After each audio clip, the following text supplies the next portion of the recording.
The Gold Bug. By Edgar Allan Poe. 1843. What ho! What ho! This fellow is dancing mad. He hath been bitten by the tarantula. All in the wrong. Many years ago, I contracted an intimacy with a Mr. William Legrand. He was of an ancient Huguenot family, and had once been wealthy, but a series of misfortunes had reduced him to want. To avoid the mortification consequent upon his disasters, he left New Orleans, the city of his forefathers, and took up his residence at Sullivan's Island, near Charleston, South Carolina. This island is a very singular one. It consists of little else than the sea sand, and is about 3 miles long. Its breadth at no point exceeds 1/4 of a mile. It is separated from the mainland by a scarcely perceptible creek, oozing its way through a wilderness of reeds and slime, a favorite resort of the marsh hen. The vegetation, as might be supposed, is scant, or at least dwarfish. No trees of any magnitude are to be seen. Near the western extremity, where Fort Moultrie stands, and where are some miserable frame buildings, tenanted, during summer, by the fugitives from Charleston dust and fever, may be found, indeed, the bristly palmetto, but the whole island, with the exception of this western point, and a line of hard, white beach on the sea coast, is covered with a dense undergrowth of the sweet myrtle, so much prized by the horticulturists of England. The shrub here often attains the height of 15 or 20 feet, and forms an almost impenetrable coppice, burthening the air with its fragrance. In the inmost recesses of this coppice, not far from the eastern or more remote end of the island, Legrand had built himself a small hut, which he occupied when I first, by mere accident, made his acquaintance. This soon ripened into friendship, for there was much in the recluse to excite interest and esteem. I found him well educated, with unusual powers of mind, but infected with misanthropy, and subject to perverse moods of alternate enthusiasm and melancholy.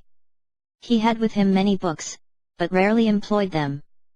His chief amusements were gunning and fishing, or sauntering along the beach and through the myrtles, in quest of shells or entomological specimens. His collection of the latter might have been envied by a swammer dam.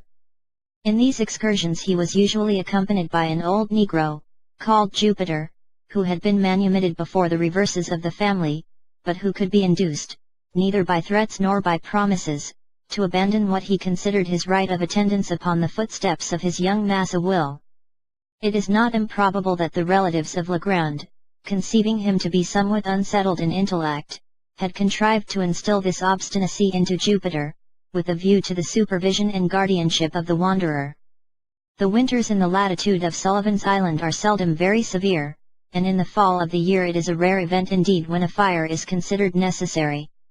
About the middle of October, 18 there occurred, however, a day of remarkable chilliness. Just before sunset I scrambled my way through the evergreens to the hut of my friend, whom I had not visited for several weeks, my residence being, at that time, in Charleston, a distance of 9 miles from the island, while the facilities of passage and repassage were very far behind those of the present day. Upon reaching the hut I rapped, as was my custom, and getting no reply, sought for the key where I knew it was secreted, unlocked the door and went in. A fine fire was blazing upon the hearth. It was a novelty, and by no means an ungrateful one. I threw off an overcoat, took an armchair by the crackling logs, and awaited patiently the arrival of my hosts. Soon after dark they arrived, and gave me a most cordial welcome. Jupiter, grinning from ear to ear, bustled about to prepare some marsh hens for supper. Legrand was in one of his fits, how else shall I term them? Of enthusiasm. He had found an unknown bivalve, forming a new genus, and, more than this, he had hunted down and secured, with Jupiter's assistance, a scarabaeus which he believed to be totally new, but in respect to which he wished to have my opinion on the morrow. "And why not tonight?" I asked, rubbing my hands over the blaze, and wishing the whole tribe of scarabaei at the devil. "Ah, if I had only known you were here," said Legrand, "but it's so long since I saw you, and how could I foresee that you would pay me a visit this very night of all others?" As I was coming home I met Lieutenant G, from the fort, and, very foolishly, I lent him the bug, so it will be impossible for you to see it until morning. Stay here tonight, and I will send Jup down for it at sunrise. It is the loveliest thing in creation. What? Sunrise? Nonsense. No. The bug. It is of a brilliant gold color about the size of a large hickory nut with two jet black spots near one extremity of the back, and another, somewhat longer, at the other. The antennae are dash. Dey ain't no tin in him, Massa Will, I keep a tellin' on you, here interrupted Jupiter, de bug is a ghoul bug, solid, every bit of him, inside and all, sep him wing never feel half so heavy a bug in my life. Well, suppose it is, Jup, replied Legrand, somewhat more earnestly, it seemed to me, than the case demanded, is that any reason for your letting the birds burn? The color here he turned to me dash is really almost enough to warrant Jupiter's idea. You never saw a more brilliant metallic luster than the scales emit, but of this you cannot judge till tomorrow. In the meantime I can give you some idea of the shape. Saying this, he seated himself at a small table, on which were a pen and ink, but no paper. He looked for some in a drawer, but found none. Never mind, said he at length, this will answer, and he drew from his waistcoat pocket a scrap of what I took to be very dirty foolscap, and made upon it a rough drawing with the pen. While he did this, I retained my seat by the fire, for I was still chilly. When the design was complete, he handed it to me without rising.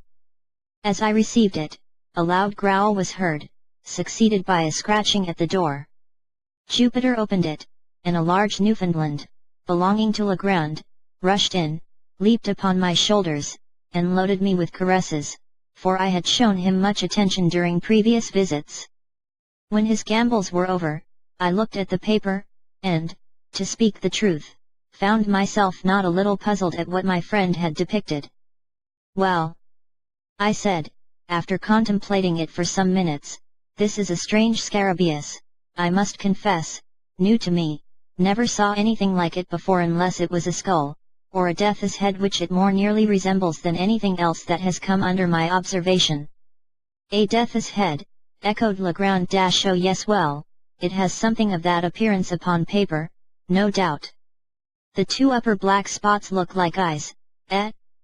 And the longer one at the bottom like a mouth, and then the shape of the whole is oval. Perhaps so, said I, but, Legrand, I fear you are no artist. I must wait until I see the beetle itself, if I am to form any idea of its personal appearance. Well, I don't know, said he, a little nettled, I draw tolerably, should do it, at least have had good masters, and flatter myself that I am not quite a blockhead. But, my dear fellow, you are joking then, said I, this is a very passable skull indeed, I may say that it is a very excellent skull, according to the vulgar notions about such specimens of physiology, and your scarabaeus must be the queerest scarabaeus in the world if it resembles it. Why, we may get up a very thrilling bit of superstition upon this hint.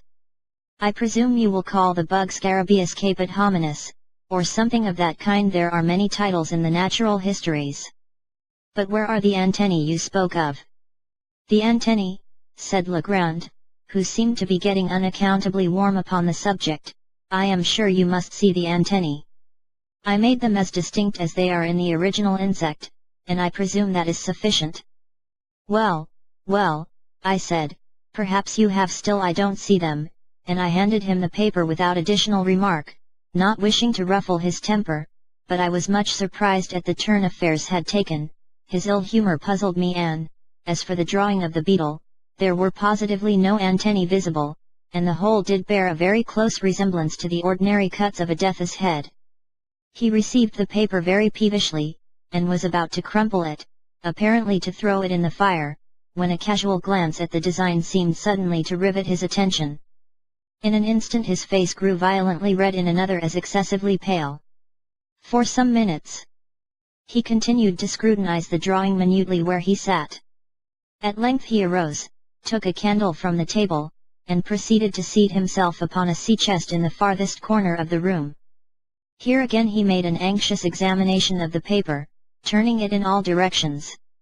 He said nothing, however, and his conduct greatly astonished me, yet I thought it prudent not to exacerbate the growing moodiness of his temper by any comment. Presently he took from his coat pocket a wallet, placed the paper carefully in it, and deposited both in a writing desk, which he locked. He now grew more composed in his demeanor, but his original air of enthusiasm had quite disappeared. Yet he seemed not so much sulky as abstracted. As the evening wore away he became more and more absorbed in reverie, from which no sallies of mine could arouse him. It had been to pass the night at the hut, as I had frequently done before, but, seeing my host in this mood, I deemed it proper to take leave. He did not press me to remain, but, as I departed, he shook my hand with even more than his usual cordiality. It was about a month after this, and during the interval I had seen nothing of Legrand, when I received a visit, at Charleston, from his man, Jupiter. I had never seen the good old Negro look so dispirited, and I feared that some serious disaster had befallen my friend. "Well, Jup," said I, "what is the matter now? How is your master?" "Why, to speak the truth, massa, him not so very well as muft be." "Not well? I am truly sorry to hear it. What does he complain of?" "Dar. That's it. Him never plain of notin' but him very sick for all dat." "Very sick, Jupiter? Why didn't you say so at once? Is he confined to bed?" "No, dat he ain't. He ain't find no war, dat's just war. De shoe pinch, my mind is got to be very heavy bout poor Massa Will." "Jupiter, I should like to understand what it is you are talking about. You say your master is sick. Hasn't he told you what ails him?" "Why, massa, 'tain't worthwhile for to get mad bout de matter. Massa will say nothing at all ain't de matter wid him, but den what make him go about looking dis here way, wid he head down and he soldiers up, and as white as a ghost. And den he keep a siphon all de time dash." "Keeps a what, Jupiter?" "Keeps a siphon wid de figures on de slate, de queerest figures I ever did see. I gettin' to be scared, I tell you. Hab for to keep mighty tight ipo and him noovers. Todder day he gib me slip for de sun up and was gone de whole ob de blessed day. I had a big stick ready cut for to give him de good beating when he did come, but I sich a fool dat I hadn't de heart arter all. He look so very poorly." "Eh? What? Ah yes. Upon the whole I think you had better not be too severe with the poor fellow. Don't flog him, Jupiter. He can't very well stand it. But can you form no idea of what has occasioned this illness, or rather this change of conduct? Has anything unpleasant happened since I saw you?" "No, massa, dey ain't been nothin' unpleasant since den t was for den I'm feared t was de very day you was dere." "How? What do you mean?" "Why, massa, I mean de bug dere now." "The what?" "De bug. I am very sartain dat Massa will been bit somewhere bout de head by dat ghoul bug." "And what cause have you, Jupiter, for such a supposition?" "Claws enough, massa, and mouth too. I never did see sich a bug. He kick and he bite everything what come near him. Massa will catch him fuss, but had for to let him go gin mighty quick. I tell you den was de time he must ha got de bite. I didn't like the look ob de bug mouth, myself, no how, so I wouldn't take hold ob him wid my finger, but I catch him wid a piece ob paper dat I found. I wrap him up in de paper and stuff piece ob it in he mouth. Dat was de way." "And you think, then, that your master was really bitten by the beetle, and that the bite made him sick?" "I don't tink nothin' about it. I knows it. What make him dream bout de ghoul so much, if 'tain't cause he bit by de ghoul bug? I heard bout dem ghoul bugs for dis." "But how do you know he dreams about gold?" "How I know? Why, cause he talk about it in he sleep, dat's how I knows." "Well, Jup, perhaps you are right, but to what fortunate circumstance am I to attribute the honor of a visit from you today?" "What de matter, massa? Did you bring any message from Mr. Legrand?" "No, massa, I bring dis here pistol, and here Jupiter handed me a note which ran thus. My dear, why have I not seen you for so long a time? I hope you have not been so foolish as to take offense at any little brusquerie of mine, but no, that is improbable. Since I saw you I have had great cause for anxiety. I have something to tell you, yet scarcely know how to tell it, or whether I should tell it at all. I have not been quite well for some days past, and poor old Jup annoys me, almost beyond endurance, by his well-meant attentions. Would you believe it? He had prepared a huge stick, the other day, with which to chastise me for giving him the slip, and spending the day, solus, among the hills on the mainland. I verily believe that my ill looks alone saved me a flogging. I have made no addition to my cabinet since we met. If you can, in any way, make it convenient, come over with Jupiter. Do come. I wish to see you tonight, upon business of importance. I assure you that it is of the highest importance. Ever yours, William Legrand. There was something in the tone of this note which gave me great uneasiness. Its whole style differed materially from that of Legrand. What could he be dreaming of? What new crotchet possessed his excitable brain? What business of the highest importance could he possibly have to transact? Jupiter's account of him boded no good. I dreaded lest the continued pressure of misfortune had, at length, fairly unsettled the reason of my friend. Without a moment's hesitation, therefore, I prepared to accompany the negro. Upon reaching the wharf, I noticed a scythe and 3 spades, all apparently new, lying in the bottom of the boat in which we were to embark. What is the meaning of all this, Jup? I inquired. Himself, massa, and spade. Very true, but what are they doing here? Him de thief and de spade what massa will sis-po and my buying for him in de town, and de devil's own lot of money I had to give for him. But what, in the name of all that is mysterious, is your massa will going to do with scythes and spades? That's more dan I know, and de bull take me if I don't believe 'tis more dan he know, too. But it's all come o be de bug. Finding that no satisfaction was to be obtained of Jupiter, whose whole intellect seemed to be absorbed by de bug, I now stepped into the boat and made sail. With a fair and strong breeze we soon ran into the little cove to the northward of Fort Moultrie, and a walk of some 2 miles brought us to the hut. It was about 3 in the afternoon when we arrived. Legrand had been awaiting us in eager expectation. He grasped my hand with a nervous empressement which alarmed me and strengthened the suspicions already entertained. His countenance was pale even to ghastliness, and his deep-set eyes glared with unnatural luster. After some inquiries respecting his health, I asked him, not knowing what better to say, if he had yet obtained the scarabaeus from Lieutenant G. Oh, yes, he replied, coloring violently, I got it from him the next morning. Nothing should tempt me to part with that scarabaeus. Do you know that Jupiter is quite right about it? In what way? I asked, with a sad foreboding at heart. In supposing it to be a bug of real gold. He said this with an air of profound seriousness, and I felt inexpressibly shocked. This bug is to make my fortune, he continued, with a triumphant smile, to reinstate me in my family possessions. Is it any wonder, then, that I prize it? Since fortune has thought fit to bestow it upon me, I have only to use it properly and I shall arrive at the gold of which it is the index. Jupiter, bring me that scarabaeus. What? De bug, massa? I'd rudder not go fur trouble dat bug you muse get him for your own self. Hereupon Legrand arose, with a grave and stately air, and brought me the beetle from a glass case in which it was enclosed.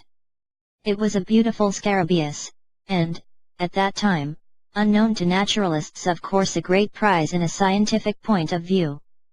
There were 2 round, black spots near one extremity of the back, and a long one near the other. The scales were exceedingly hard and glossy, with all the appearance of burnished gold.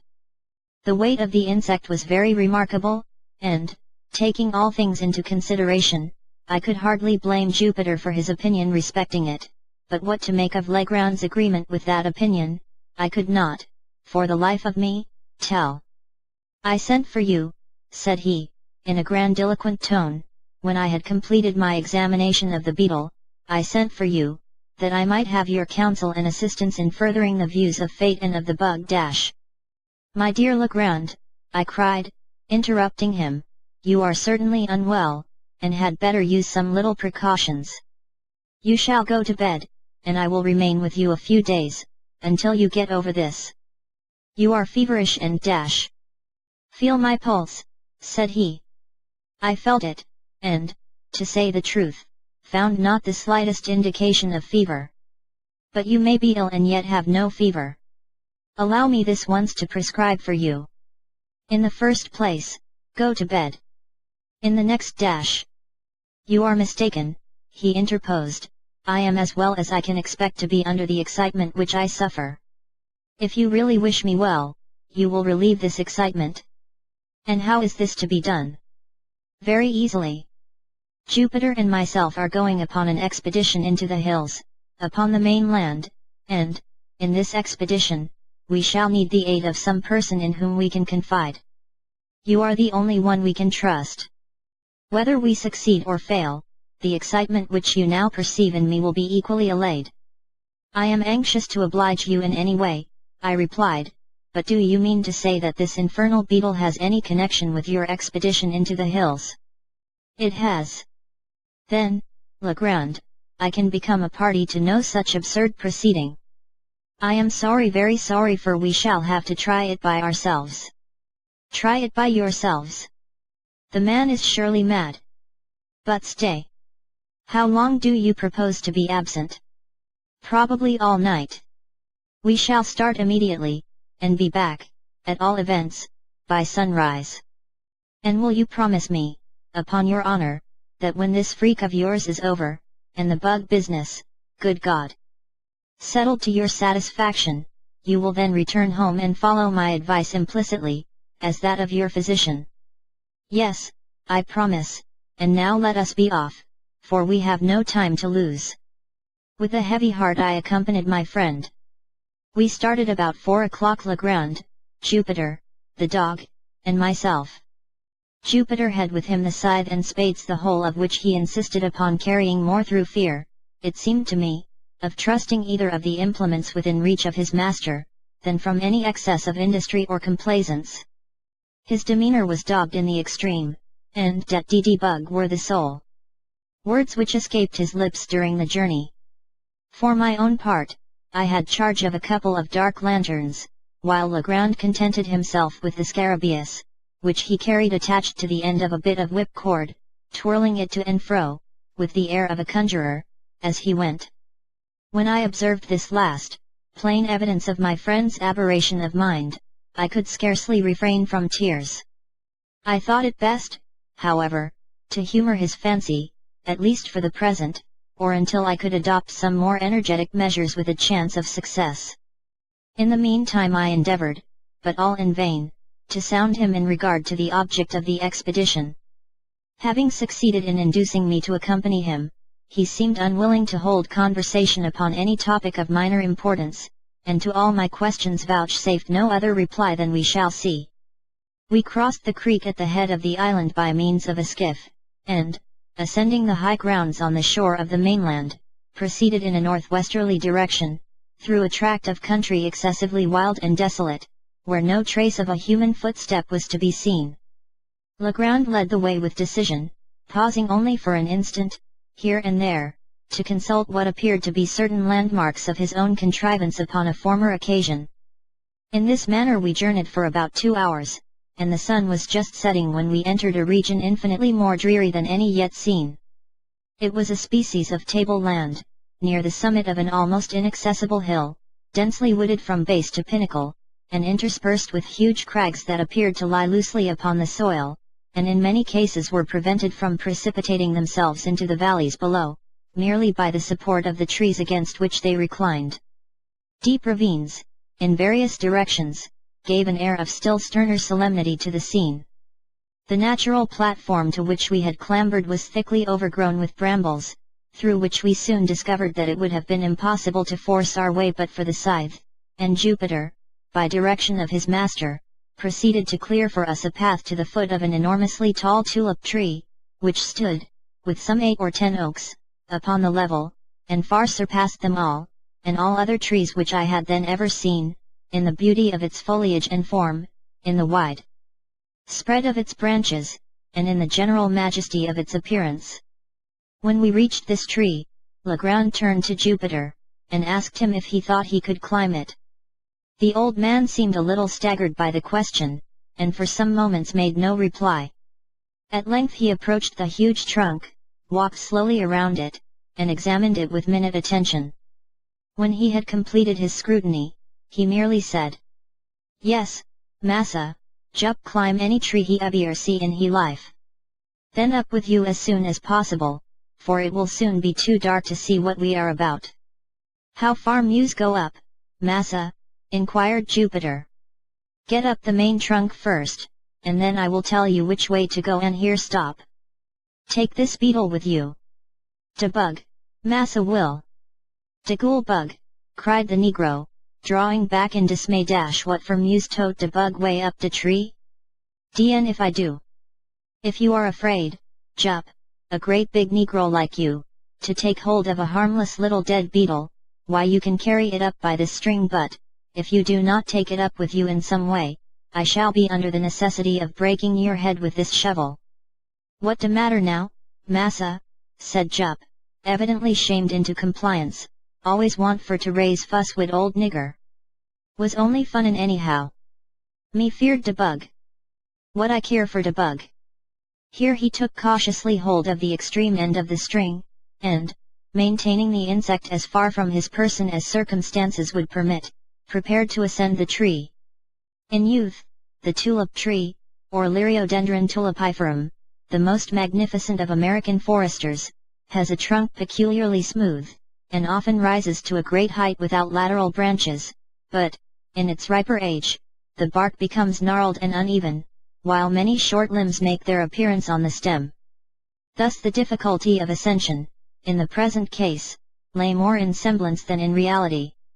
Embracing the huge cylinder, as closely as possible, with his arms and knees, seizing with his hands some projections, and resting his naked toes upon others, Jupiter, after 1 or 2 narrow escapes from falling, at length wriggled himself into the first great fork, and seemed to consider the whole business as virtually accomplished. The risk of the achievement was, in fact, now over, although the climber was some 60 or 70 feet from the ground. "Which way muse go now, Massa Will?" he asked. "Keep up the largest branch, the one on this side," said Legrand. The negro obeyed him promptly, and apparently with but little trouble, ascending higher and higher, until no glimpse of his squat figure could be obtained through the dense foliage which enveloped it. Presently his voice was heard in a sort of halloo. "How much fudder is got for go?" "How high up are you?" asked Legrand. "Ebier so fur," replied the negro, "can see de sky through de top ob de tree." "Never mind the sky, but attend to what I say. Look down the trunk and count the limbs below you on this side. How many limbs have you passed?" 1, 2, 3, 4, 5. "I done pass 5 big limb, massa, po and dis side." "Then go 1 limb higher." In a few minutes the voice was heard again, announcing that the 7th limb was attained. "Now, Jup," cried Legrand, evidently much excited, "I want you to work your way out upon that limb as far as you can. If you see anything strange, let me know." By this time what little doubt I might have entertained of my poor friend's insanity, was put finally at rest. I had no alternative but to conclude him stricken with lunacy, and I became seriously anxious about getting him home. While I was pondering upon what was best to be done, Jupiter's voice was again heard. "Mose feared for to venture po and dis limb berry far, 'tis dead limb putty much all de way." "Did you say it was a dead limb, Jupiter?" cried Legrand in a quavering voice. "Yes, massa, him dead as de doornail done up for sartain done departed dis here life." "What in the name of heaven shall I do?" asked Legrand, seemingly in the greatest distress. "Do," said I, glad of an opportunity to interpose a word, "why come home and go to bed. Come now." That's a fine fellow. It's getting late, and, besides, you remember your promise. Jupiter, cried he, without heeding me in the least, do you hear me? Yes, Massa will, hear you abere so plain. Try the wood well, then, with your knife, and see if you think it very rotten. Him rotten, Massa, sure enough, replied the negro in a few moments, but not so very rotten as muft be. Muft venter out leetle way po and a limb by myself, that's true. By yourself. What do you mean? Why I mean de bug. 'Tis berry heavy bug. S'pose I drop him down fuss, and den de limb won't break wid just de weight ob one nigger. You infernal scoundrel, cried Legrand, apparently much relieved, what do you mean by telling me such nonsense as that? As sure as you let that beetle fall, I'll break your neck. Look here, Jupiter. Do you hear me? Yes, Massa, needn't hollow at poor nigger dat style. Well. Now listen. If you will venture out on the limb as far as you think safe, and not let go the beetle, I'll make you a present of $1 as soon as you get down. I'm gwine, Massa will deed I is, replied the negro very promptly. Mose out to the end now. Out to the end, here fairly screamed Legrand, do you say you are out to the end of that limb? Soon be to the end, Massa, oh. Lord Gola Marcy. What is dis here po and a tree? Well, cried Legrand, highly delighted, what is it? Why tain't nothing but a skull somebody bin left him head up de tree, and de crows done gobble every bit ob de meat off. A skull, you say? Very well. How is it fastened to the limb? What holds it on? Sure enough, Massa, muse look. Why dis berry curious circumstance, pon my word there's a great big nail in de skull, what fastens ob it onto de tree. Well now, Jupiter, do exactly as I tell you, do you hear? Yes, Massa. Pay attention, then. Find the left eye of the skull. Who? That's good. Why dar ain't no eye left at all. Curse your stupidity. Do you know your right hand from your left? Yes, I knows all bout dat, 'tis my left hand what I chops the wood wid. To be sure. You are left-handed, and your left eye is on the same side as your left hand. Now, I suppose, you can find the left eye of the skull, or the place where the left eye has been. Have you found it? Here was a long pause. At length the negro asked. Is the left eye of the skull po and the same side as the left hand of the skull, too? 'Cause the skull ain't got not a bit ob a hand at all, never mind. I got the left eye now, here the left eye. What muse do wid it? Let the beetle drop through it, as far as the string will reach, but be careful and not let go your hold of the string. All dat done, Massa will, mighty easy ting for to put the bug through the hole, look out for him dar below. During this colloquy no portion of Jupiter's person could be seen, but the beetle, which he had suffered to descend, was now visible at the end of the string, and glistened, like a globe of burnished gold, in the last rays of the setting sun, some of which still faintly illumined the eminence upon which we stood. The scarabaeus hung quite clear of any branches, and, if allowed to fall, would have fallen at our feet. Legrand immediately took the scythe, and cleared with it a circular space, 3 or 4 yards in diameter, just beneath the insect, and, having accomplished this, ordered Jupiter to let go the string and come down from the tree. Driving a peg, with great nicety, into the ground, at the precise spot where the beetle fell, my friend now produced from his pocket a tape measure.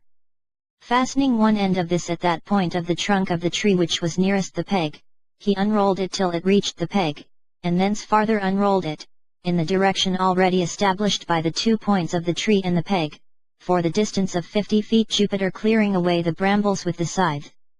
At the spot thus attained a second peg was driven, and about this, as a center, a rude circle, about 4 feet in diameter, described. Taking now a spade himself, and giving one to Jupiter and one to me, Legrand begged us to set about to digging as quickly as possible. To speak the truth, I had no especial relish for such amusement at any time, and, at that particular moment, would most willingly have declined it, for the night was coming on, and I felt much fatigued with the exercise already taken, but I saw no mode of escape, and was fearful of disturbing my poor friend's equanimity by a refusal. Could I have depended, indeed, upon Jupiter's aid, I would have had no hesitation in attempting to get the lunatic home by force, but I was too well assured of the old Negro's disposition, to hope that he would assist me, under any circumstances, in a personal contest with his master. I made no doubt that the latter had been infected with some of the innumerable southern superstitions about money buried, and that his fantasy had received confirmation by the finding of the scarabaeus, or, perhaps, by Jupiter's obstinacy in maintaining it to be a bug of real gold. A mind disposed to lunacy would readily be led away by such suggestions, especially if chiming in with favorite preconceived ideas, and then I called to mind the poor fellow's speech about the beetles being the index of his fortune. Upon the whole, I was sadly vexed and puzzled, but, at length, I concluded to make a virtue of necessity to dig with a good will, and thus the sooner to convince the visionary, by ocular demonstration, of the fallacy of the opinions he entertained.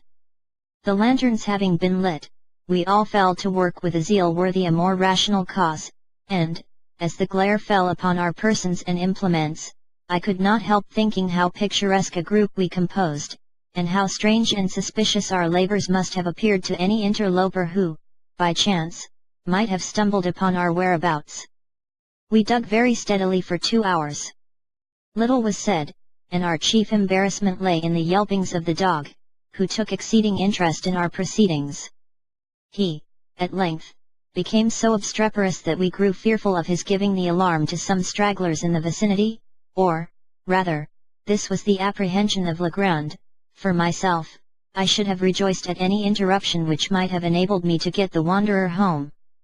The noise was, at length, very effectually silenced by Jupiter, who, getting out of the hole with a dogged air of deliberation, tied the brute's mouth up with one of his suspenders, and then returned, with a grave chuckle, to his task. When the time mentioned had expired, we had reached a depth of 5 feet, and yet no signs of any treasure became manifest. A general pause ensued, and I began to hope that the farce was at an end. Legrand, however, although evidently much disconcerted, wiped his brow thoughtfully and recommenced. We had excavated the entire circle of 4 feet diameter, and now we slightly enlarged the limit, and went to the farther depth of 2 feet. Still nothing appeared. The gold seeker, whom I sincerely pitied, at length clambered from the pit, with the bitterest disappointment imprinted upon every feature, and proceeded, slowly and reluctantly, to put on his coat, which he had thrown off at the beginning of his labor. In the meantime I made no remark. Jupiter, at a signal from his master, began to gather up his tools.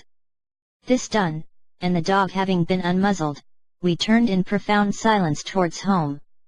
We had taken, perhaps, a dozen steps in this direction, when, with a loud oath, Legrand strode up to Jupiter, and seized him by the collar.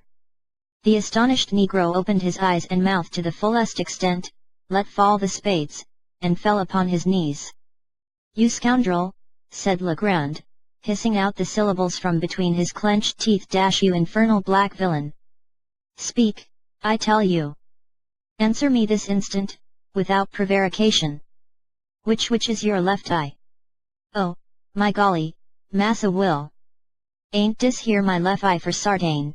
roared the terrified Jupiter, placing his hand upon his right organ of vision, and holding it there with a desperate pertinacity, as if in immediate dread of his master's attempt at a gouge. "I thought so! I knew it! Hurrah!" vociferated Legrand, letting the Negro go, and executing a series of curvets and caracoles, much to the astonishment of his valet, who, arising from his knees, looked, mutely, from his master to myself, and then from myself to his master. "Come! We must go back," said the latter, "the game's not up yet," and he again led the way to the tulip tree. "Jupiter," said he, when we reached its foot, "come here." Was the skull nailed to the limb with the face outward, or with the face to the limb? The face was out, massa, so dat de crows could get at de eyes good, without any trouble. Well, then, was it this eye or that through which you let the beetle fall? Here Legrand touched each of Jupiter's eyes. 'Twas dis eye, massa de left eye jis as you tell me, and here it was his right eye that the Negro indicated. That will do, we must try it again.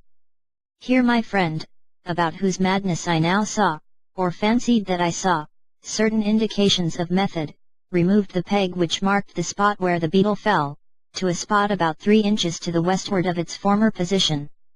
Taking, now, the tape measure from the nearest point of the trunk to the peg, as before, and continuing the extension in a straight line to the distance of 50 feet, a spot was indicated, removed, by several yards, from the point at which we had been digging. Around the new position a circle, somewhat larger than in the former instance, was now described, and we again set to work with the spades. I was dreadfully weary, but, scarcely understanding what had occasioned the change in my thoughts, I felt no longer any great aversion from the labor imposed. I had become most unaccountably interested, nay, even excited.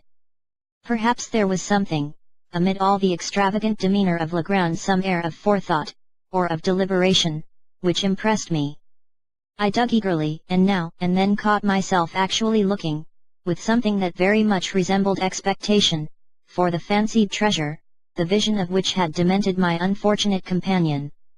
At a period when such vagaries of thought most fully possessed me, and when we had been at work perhaps an hour and a half, we were again interrupted by the violent howlings of the dog. His uneasiness, in the first instance, had been, evidently, but the result of playfulness or caprice, but he now assumed a bitter and serious tone.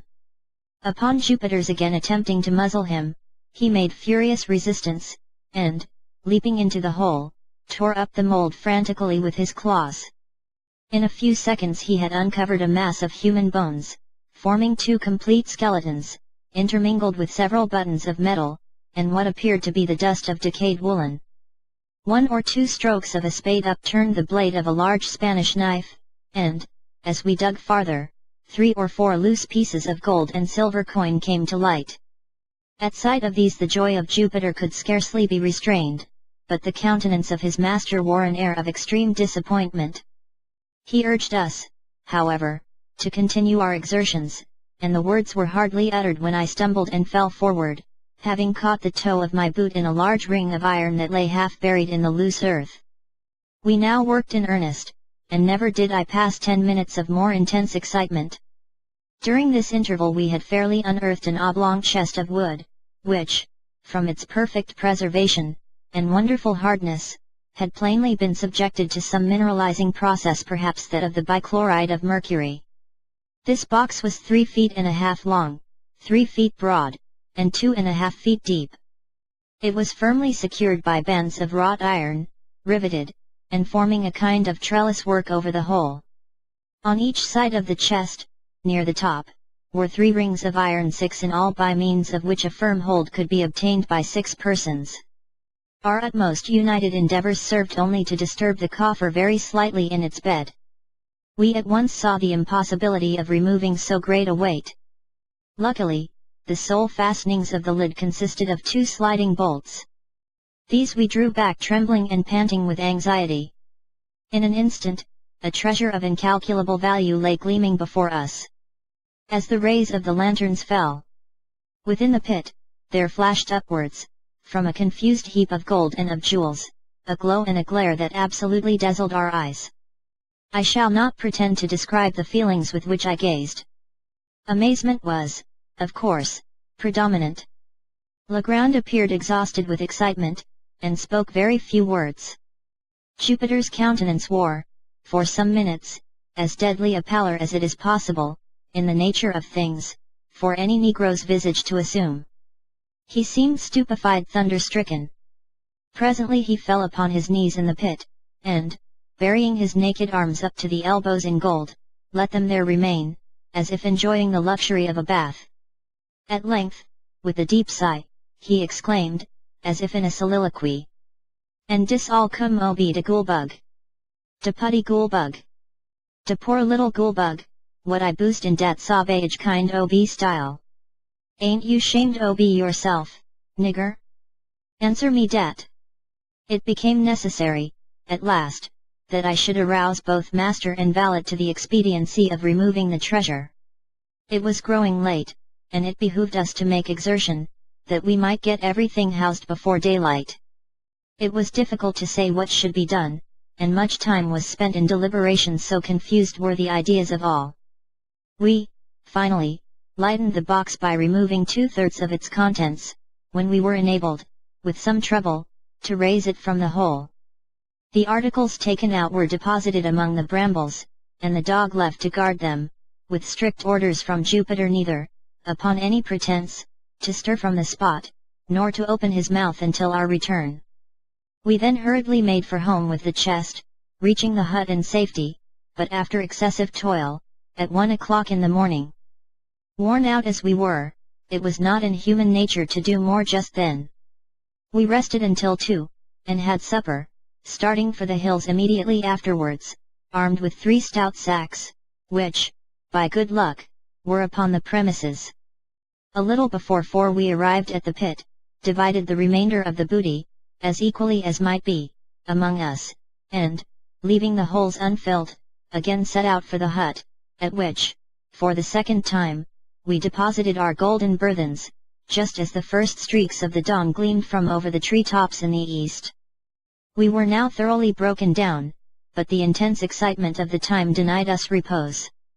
After an unquiet slumber of some 3 or 4 hours' duration, we arose, as if by preconcert, to make examination of our treasure. The chest had been full to the brim, and we spent the whole day, and the greater part of the next night, in a scrutiny of its contents. There had been nothing like order or arrangement. Everything had been heaped in promiscuously. Having assorted all with care, we found ourselves possessed of even vaster wealth than we had at first supposed. In coin there was rather more than $450,000, estimating the value of the pieces, as accurately as we could, by the tables of the period. There was not a particle of silver. All was gold of antique date and of great variety, French, Spanish, and German money, with a few English guineas, and some counters, of which we had never seen specimens before. There were several very large and heavy coins, so worn that we could make nothing of their inscriptions. There was no American money. The value of the jewels we found more difficulty in estimating. There were diamonds, some of them exceedingly large and fine, 110 in all, and not one of them small, 18 rubies of remarkable brilliancy, 310 emeralds, all very beautiful, and 21 sapphires, with an opal. These stones had all been broken from their settings and thrown loose in the chest. The settings themselves, which we picked out from among the other gold, appeared to have been beaten up with hammers, as if to prevent identification. Besides all this, there was a vast quantity of solid gold ornaments, nearly 200 massive finger and ear rings, rich chains, 30 of these, if I remember, 83 very large and heavy crucifixes, 5 gold censers of great value, a prodigious golden punch bowl, ornamented with richly chased vine leaves and bacchanalian figures, with 2 sword handles exquisitely embossed, and many other smaller articles which I cannot recollect. The weight of these valuables exceeded 350 pounds avoirdupois, and in this estimate I have not included 197 superb gold watches, 3 of the number being worth each $500, if one. Many of them were very old, and as timekeepers valueless, the works having suffered, more or less, from corrosion, but all were richly jeweled and in cases of great worth. We estimated the entire contents of the chest, that night, at $1.5 million, and, upon the subsequent disposal of the trinkets and jewels, a few being retained for our own use, it was found that we had greatly undervalued the treasure.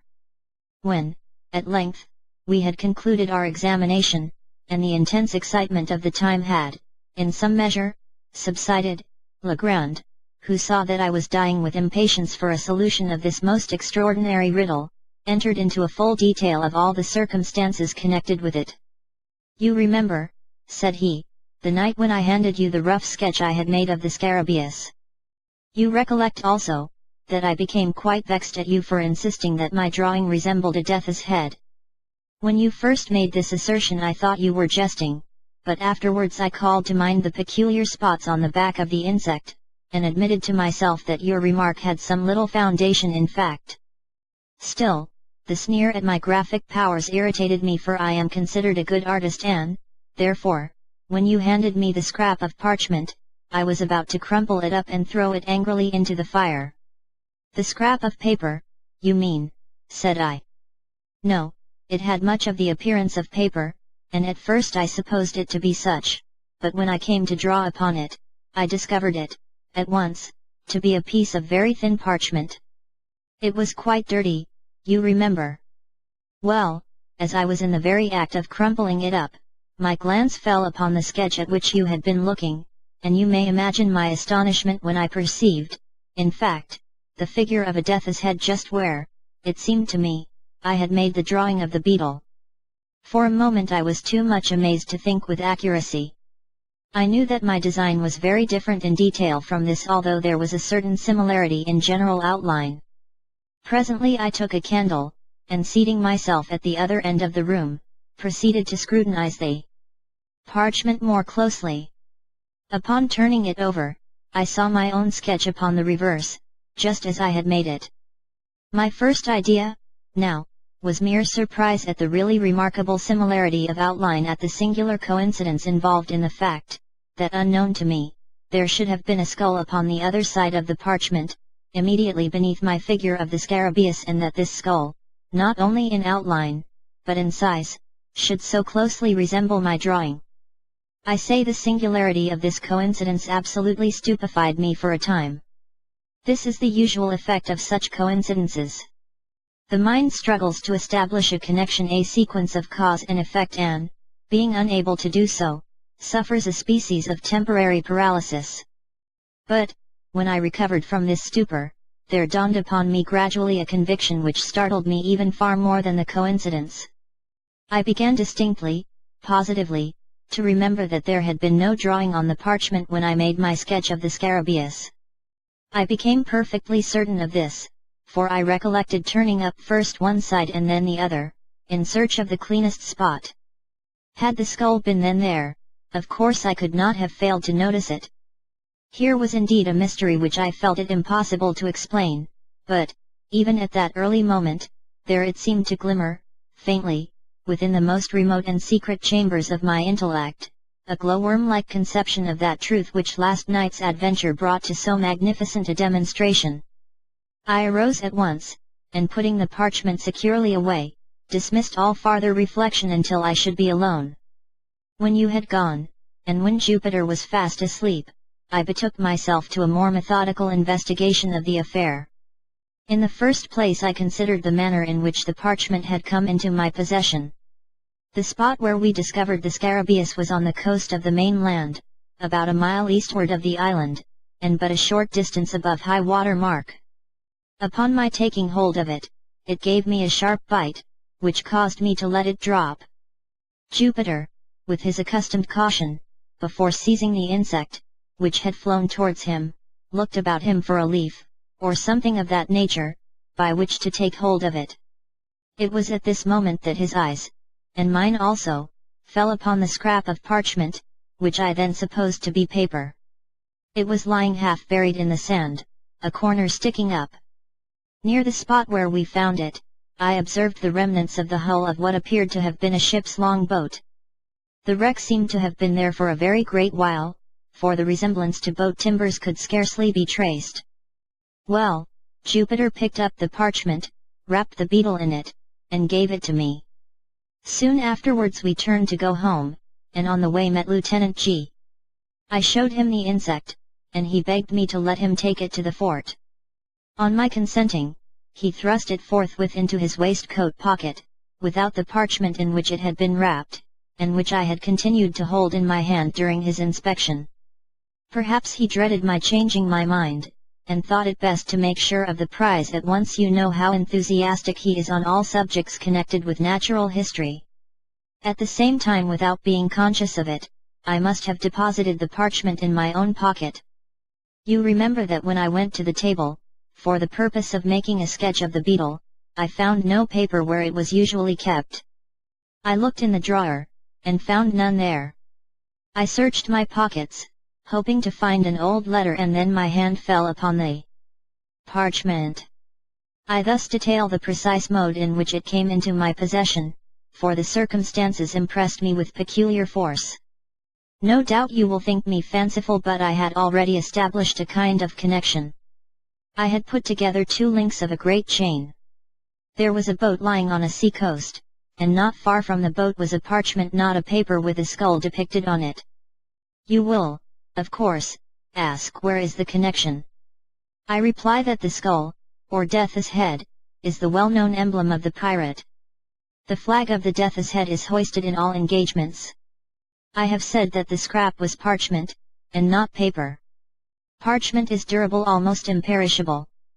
Matters of little moment are rarely consigned to parchment, since, for the mere ordinary purposes of drawing or writing, it is not nearly so well adapted as paper.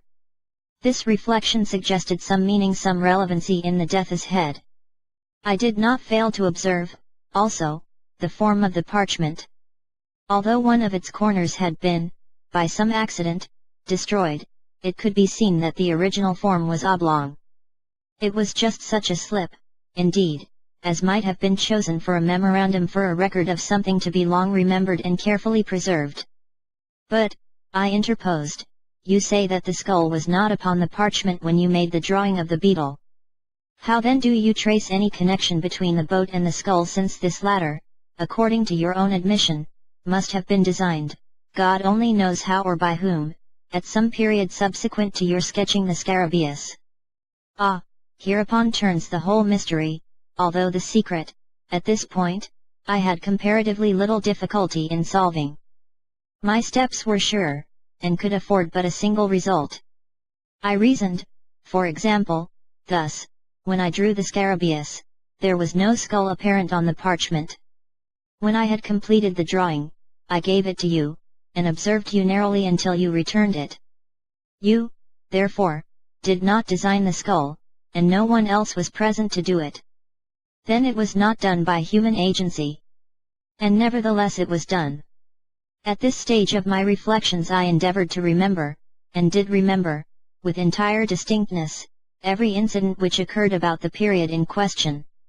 The weather was chilly, oh rare and happy accident, and a fire was blazing on the hearth. I was heated with exercise and sat near the table. You, however, had drawn a chair close to the chimney. Just as I placed the parchment in your hand, and as you were in the act of inspecting it, Wolf, the Newfoundland, entered, and leaped upon your shoulders. With your left hand you caressed him and kept him off, while your right, holding the parchment, was permitted to fall listlessly between your knees, and in close proximity to the fire. At one moment I thought the blaze had caught it, and was about to caution you, but, before I could speak, you had withdrawn it, and were engaged in its examination. When I considered all these particulars, I doubted not for a moment that he had been the agent in bringing to light, on the parchment, the skull which I saw designed on it. You are well aware that chemical preparations exist, and have existed time out of mind, by means of which it is possible to write on either paper or vellum, so that the characters shall become visible only when subjected to the action of fire. Zaire, digested in aqua regia, and diluted with 4 times its weight of water, is sometimes employed, a green tint results.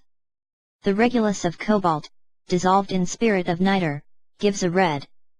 These colors disappear at longer or shorter intervals after the material written on cools, but again become apparent upon the reapplication of heat. I now scrutinized the Death's head with care. Its outer edges, the edges of the drawing nearest the edge of the vellum, were far more distinct than the others.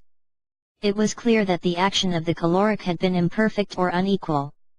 I immediately kindled a fire, and subjected every portion of the parchment to a glowing heat. At first, the only effect was the strengthening of the faint lines in the skull, but, on persevering in the experiment, there became visible, at the corner of the slip, diagonally opposite to the spot in which the Death's head was delineated, the figure of what I at first supposed to be a goat. A closer scrutiny, however, satisfied me that it was intended for a kid. Ha! Ha! Said I, to be sure I have no right to laugh at you. $1.5 million of money is too serious a matter for mirth, but you are not about to establish a third link in your chain. You will not find any especial connection between your pirates and goat pirates, you know, have nothing to do with goats, they appertain to the farming interest. But I have just said that the figure was not that of a goat. Well, a kid then, pretty much the same thing. Pretty much, but not altogether, said Legrand. You may have heard of one Captain Kidd. I at once looked on the figure of the animal as a kind of punning or hieroglyphical signature. I say signature, because its position on the vellum suggested this idea. The death's head at the corner diagonally opposite, had, in the same manner, the air of a stamp, or seal. But I was sorely put out by the absence of all else of the body to my imagined instrument of the text for my context. I presume you expected to find a letter between the stamp and the signature. Something of that kind. The fact is, I felt irresistibly impressed with a presentiment of some vast good fortune impending. I can scarcely say why. Perhaps, after all, it was rather a desire than an actual belief, but do you know that Jupiter's silly words, about the bug being of solid gold, had a remarkable effect on my fancy? And then the series of accidents and coincidences, these were so very extraordinary. Do you observe how mere an accident it was that these events should have occurred on the sole day of all the year in which it has been, or may be, sufficiently cool for fire, and that without the fire, or without the intervention of the dog at the precise moment in which he appeared, I should never have become aware of the death's head, and so never the possessor of the treasure. But proceed, I am all impatience. Well, you have heard, of course, the many stories current, the thousand vague rumors afloat about money buried, somewhere on the Atlantic coast, by Kidd and his associates. These rumors must have had some foundation in fact. And that the rumors have existed so long and so continuously could have resulted, it appeared to me, only from the circumstance of the buried treasure still remaining entombed. Had Kidd concealed his plunder for a time, and afterwards reclaimed it, the rumors would scarcely have reached us in their present unvarying form. You will observe that the stories told are all about money seekers, not about money finders. Had the pirate recovered his money, there the affair would have dropped. It seemed to me that some accident, say the loss of a memorandum indicating its locality, had deprived him of the means of recovering it, and that this accident had become known to his followers, who otherwise might never have heard that treasure had been concealed at all, and who, busying themselves in vain, because unguided attempts, to regain it, had given first birth, and then universal currency, to the reports which are now so common. Have you ever heard of any important treasure being unearthed along the coast? Never. But that Kidd's accumulations were immense, is well known. I took it for granted, therefore, that the earth still held them, and you will scarcely be surprised when I tell you that I felt a hope, nearly amounting to certainty, that the parchment so strangely found, involved a lost record of the place of deposit. But how did you proceed? I held the vellum again to the fire, after increasing the heat, but nothing appeared. I now thought it possible that the coating of dirt might have something to do with the failure, so I carefully rinsed the parchment by pouring warm water over it, and, having done this, I placed it in a tin pan, with the skull downwards, and put the pan upon a furnace of lighted charcoal. In a few minutes, the pan having become thoroughly heated, I removed the slip, and, to my inexpressible joy, found it spotted, in several places, with what appeared to be figures arranged in lines. Again I placed it in the pan, and suffered it to remain another minute. On taking it off, the whole was just as you see it now. Here Legrand, having reheated the parchment, submitted it my inspection. The following characters were rudely traced, in a red tint, between the death's head and the goat. 53 ++, 305, 6 *, 4826, 4 +.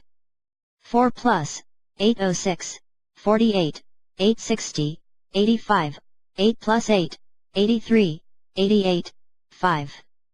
46 88 96, 8, plus 485, 5, 2 asterisk plus 4956 2, 5 dash 4, 88 asterisk, 406, 9285, 6, 8, 4 plus plus, 1, plus 9, 48081, 8 colon 8 plus 1, 48, 85, 4, 485, 528806 asterisk 81, plus 9, 4888, 4, plus, 3, 4, 48, 4 plus, 161, 188, plus. But, said I, returning him the slip, I am as much in the dark as ever. Were all the jewels of Golconda awaiting me on my solution of this enigma, I am quite sure that I should be unable to earn them. And yet, said Legrand, the solution is by no means so difficult as you might be led to imagine from the first hasty inspection of the characters.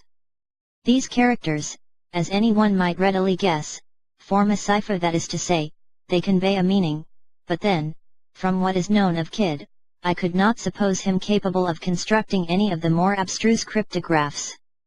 I made up my mind, at once, that this was of a simple species, such, however, as would appear, to the crude intellect of the sailor, absolutely insoluble without the key. And you really solved it? Readily. I have solved others of an abstruseness 10,000 times greater. Circumstances, and a certain bias of mind, have led me to take interest in such riddles, and it may well be doubted whether human ingenuity can construct an enigma of the kind which human ingenuity may not, by proper application, resolve. In fact, having once established connected and legible characters, I scarcely gave a thought to the mere difficulty of developing their import. In the present case, indeed in all cases of secret writing, the first question regards the language of the cipher, for the principles of solution, so far, especially, as the more simple ciphers are concerned, depend on, and are varied by, the genius of the particular idiom. In general, there is no alternative but experiment, directed by probabilities, of every tongue known to him who attempts the solution, until the true one be attained. But, with the cipher now before us, all difficulty is removed by the signature. The pun on the word Kidd is appreciable in no other language than the English. But for this consideration I should have begun my attempts with the Spanish and French, as the tongues in which a secret of this kind would most naturally have been written by a pirate of the Spanish Main. As it was, I assumed the cryptograph to be English. Let us assume 8, then, as E. Now, of all words in the language, the is the most usual. Let us see, therefore, whether they are not repetitions of any three characters in the same order of collocation, the last of them being 8. If we discover repetitions of such letters, so arranged, they will most probably represent the word they. On inspection, we find no less than 7 such arrangements, the characters being 48. We may, therefore, assume that the semicolon represents T, that 4 represents H, and that 8 represents E, the last being now well confirmed.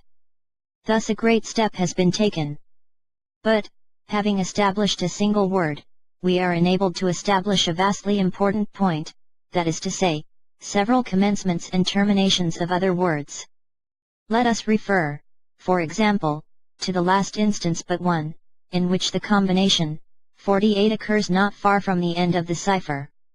We know that the semicolon immediately ensuing is the commencement of a word, and, of the 6 characters succeeding this the, we are cognizant of no less than 5. Let us set these characters down, thus, by the letters we know them to represent, leaving a space for the unknown. Teeth. I reflected that it had been a point with the writer to run his words together without division, so as to increase the difficulty of solution. Now, a not over-acute man, in pursuing such an object, would be nearly certain to overdo the matter. When, in the course of his composition, he arrived at a break in his subject which would naturally require a pause, or a point, he would be exceedingly apt to run his characters, at this place, more than usually close together. If you will observe the Ms., in the present instance, you will easily detect 5 such cases of unusual crowding. Acting on this hint, I made the division thus. A good glass in the Bishop's Hostel in the Devil's 21 degrees and 13 minutes northeast and by north main branch 7th limb east side shoot from the left eye of the Death's head a beeline from the tree through the shot 50 feet out. Even this division, said I, leaves me still in the dark. It left me also in the dark, replied Legrand, for a few days, during which I made diligent inquiry, in the neighborhood of Sullivan's Island, for any building which went by the name of the Bishop's Hotel, for, of course, I dropped the obsolete word hostel. Gaining no information on the subject, I was on the point of extending my sphere of search, and proceeding in a more systematic manner, when, one morning, it entered into my head, quite suddenly, that this Bishop's Hostel might have some reference to an old family, of the name of Bessop, which, time out of mind, had held possession of an ancient manor house, about 4 miles to the northward of the island. I accordingly went over to the plantation, and reinstituted my inquiries among the older Negroes of the place. At length one of the most aged of the women said that she had heard of such a place as Bessop's Castle, and thought that she could guide me to it, but that it was not a castle, nor a tavern, but a high rock. I offered to pay her well for her trouble, and, after some demur, she consented to accompany me to the spot. We found it without much difficulty, when, dismissing her, I proceeded to examine the place. The castle consisted of an irregular assemblage of cliffs and rocks, one of the latter being quite remarkable for its height as well as for its insulated and artificial appearance. I clambered to its apex, and then felt much at a loss as to what should be next done. While I was busied in reflection, my eyes fell upon a narrow ledge in the eastern face of the rock, perhaps a yard below the summit on which I stood. This ledge projected about 18 inches, and was not more than a foot wide, while a niche in the cliff just above it, gave it a rude resemblance to one of the hollow-backed chairs used by our ancestors. I made no doubt that here was the devil's seat alluded to in the Ms., and now I seemed to grasp the full secret of the riddle. The good glass, I knew, could have reference to nothing but a telescope, for the word glass is rarely employed in any other sense by seamen. Now here, I at once saw, was a telescope to be used, and a definite point of view, admitting no variation, from which to use it. Nor did I hesitate to believe that the phrases, 21 degrees and 13 minutes, and northeast and by north, were intended as directions for the leveling of the glass. Greatly excited by these discoveries, I hurried home, procured a telescope, and returned to the rock. I let myself down to the ledge, and found that it was impossible to retain a seat on it unless in one particular position. This fact confirmed my preconceived idea. I proceeded to use the glass. Of course, the 21 degrees and 13 minutes could allude to nothing but elevation above the visible horizon, since the horizontal direction was clearly indicated by the words northeast and by north. This latter direction I at once established by means of a pocket compass, then, pointing the glass as nearly at an angle of 21 degrees of elevation as I could do it by guess, I moved it cautiously up or down, until my attention was arrested by a circular rift or opening in the foliage of a large tree that overtopped its fellows in the distance. In the center of this rift I perceived a white spot, but could not, at first, distinguish what it was. Adjusting the focus of the telescope, I again looked, and now made it out to be a human skull. On this discovery I was so sanguine as to consider the enigma solved, for the phrase main branch, 7th limb, east side, could refer only to the position of the skull on the tree, while shoot from the left eye of the Death's head admitted, also, of but one interpretation, in regard to a search for buried treasure.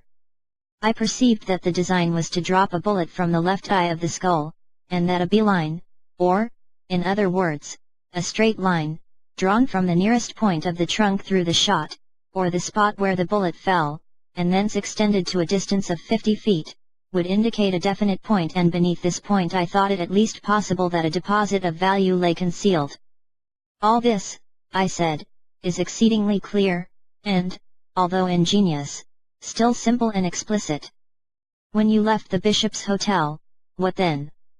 Why, having carefully taken the bearings of the tree, I turned homewards. The instant that I left the Devil's Seat, however, the circular rift vanished, nor could I get a glimpse of it afterwards, turn as I would. What seems to me the chief ingenuity in this whole business, is the fact, for repeated experiment has convinced me it is a fact, that the circular opening in question is visible from no other attainable point of view than that afforded by the narrow ledge on the face of the rock. In this expedition to the Bishop's Hotel I had been attended by Jupiter, who had, no doubt, observed, for some weeks past, the abstraction of my demeanor, and took especial care not to leave me alone. But, on the next day, getting up very early, I contrived to give him the slip, and went into the hills in search of the tree. After much toil I found it. When I came home at night my valet proposed to give me a flogging. With the rest of the adventure I believe you are as well acquainted as myself.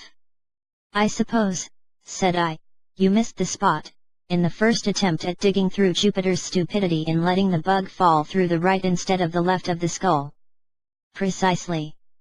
This mistake made a difference of about 2.5 inches in the shot, that is to say, in the position of the peg nearest the tree, and had the treasure been beneath the shot, the error would have been of little moment, but the shot, together with the nearest point of the tree, were merely 2 points for the establishment of a line of direction. Of course the error, however trivial in the beginning, increased as we proceeded with the line, and by the time we had gone 50 feet, threw us quite off the scent. But for my deep-seated convictions that treasure was here somewhere actually buried, we might have had all our labor in vain. I presume the fancy of the skull, of letting fall a bullet through the skull's eye, was suggested to Kidd by the piratical flag. No doubt he felt a kind of poetical consistency in recovering his money through this ominous insignium. Perhaps so, still I cannot help thinking that common sense had quite as much to do with the matter as poetical consistency. To be visible from the devil's seat, it was necessary that the object, if small, should be white, and there is nothing like your human skull for retaining and even increasing its whiteness under exposure to all vicissitudes of weather. But your grandiloquence, and your conduct in swinging the beetle, how excessively odd! I was sure you were mad. And why did you insist on letting fall the bug, instead of a bullet, from the skull? Why, to be frank, I felt somewhat annoyed by your evident suspicions touching my sanity, and so resolved to punish you quietly, in my own way, by a little bit of sober mystification. For this reason I swung the beetle, and for this reason I let it fall from the tree. An observation of yours about its great weight suggested the latter idea. Yes, I perceive, and now there is only one point which puzzles me. What are we to make of the skeletons found in the hole? That is a question I am no more able to answer than yourself.